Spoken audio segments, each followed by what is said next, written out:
Hey everyone, it's Anya with the Season of Anya, and welcome back to my channel where we discuss all things yoga, magic, and witchcraft with a little sprinkle of a healing journey along the way.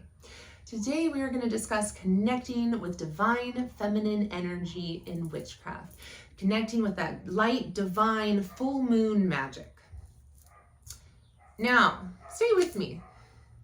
Regardless of your gender, it's actually important to understand the benefits, or the nuances, I should say, of this divine light feminine energy, as well, though this is going to be in a future video, divine dark feminine energy. This has nothing to do with gender. We are just acknowledging the understanding of these energies, of these nuances, and these ebbs and flows of nature, right? Because what do we refer to nature as? Mother Nature, Mother Earth. So with that embracing and encompassing and understanding that light and that dark element, it actually provides for a great deal of perspective in life, especially learning how to contemplate with these moon cycles and how to connect with these moon cycles. So this video is kind of going to be like an intro to that. And if you like where I'm going with it, let me know and I'll make more content about this. And if you don't like it, you could let me know too. Maybe be nice about it, because I'll take any engagement. No, but yeah, so let me just grab my notes really quick, because Lord knows we don't need Anya on a tangent. But I mean, honestly, so that full moon energy, that divine light feminine energy, when we think of divine light feminine energy, what does that mean to you? Because as a witch who's stood underneath every moon cycle for the last 5+ years, like consistently, there's a different energy attached to it. When I look up at that full moon, that divine light moon, for me, it's like embracing a mother's hug, you know? Hopefully, you know, I know life isn't always fair, but even if you haven't experienced that, a warm blanket, something cozy, right? It's like it's an act of love. It's a kind gesture. Some other things for connecting with the divine light aspect of the full moon. It's the flowing, right? Whimsical, soft, delicate. Sometimes we need to bring more of that energy into our life. And again, this has nothing to do with gender.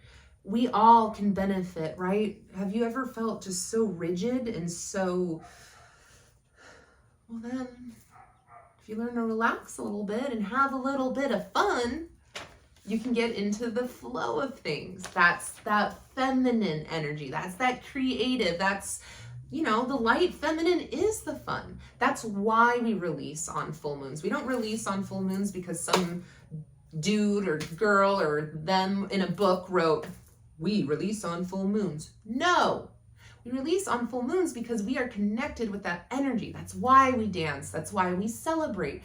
That's why we set intentions. You know, that's why we gather. It's a celebration.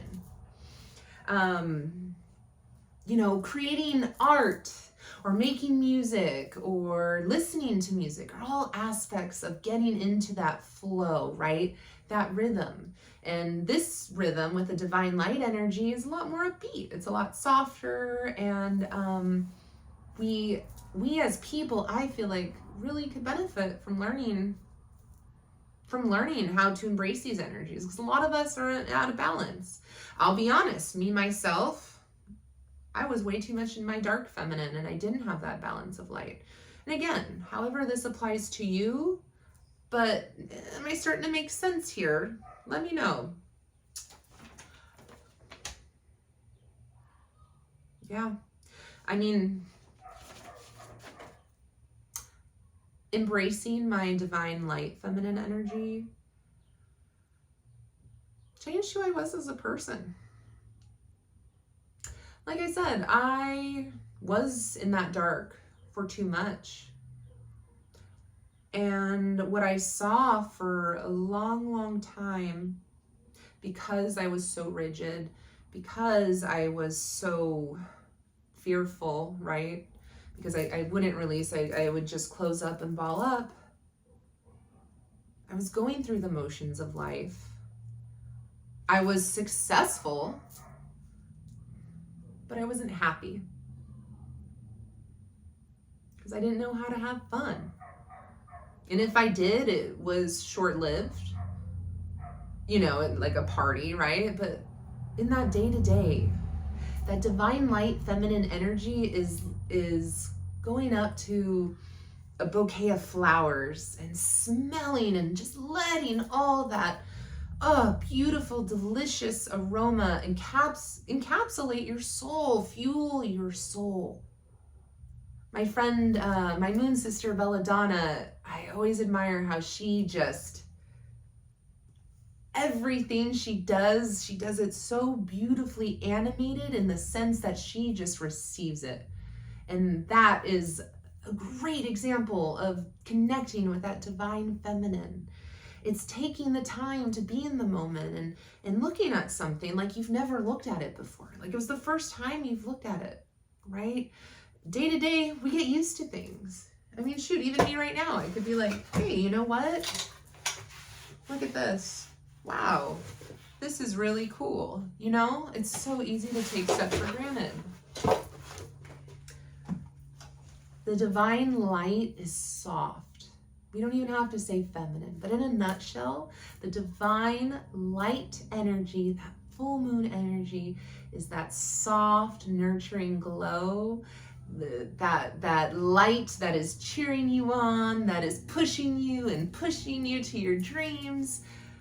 That's the light, divine, feminine energy of a full moon. Next time we will talk, when I resume this series in October for spooky season, when I resume this series, we will be talking about the divine dark, at least a little intro. Let me know what you thought.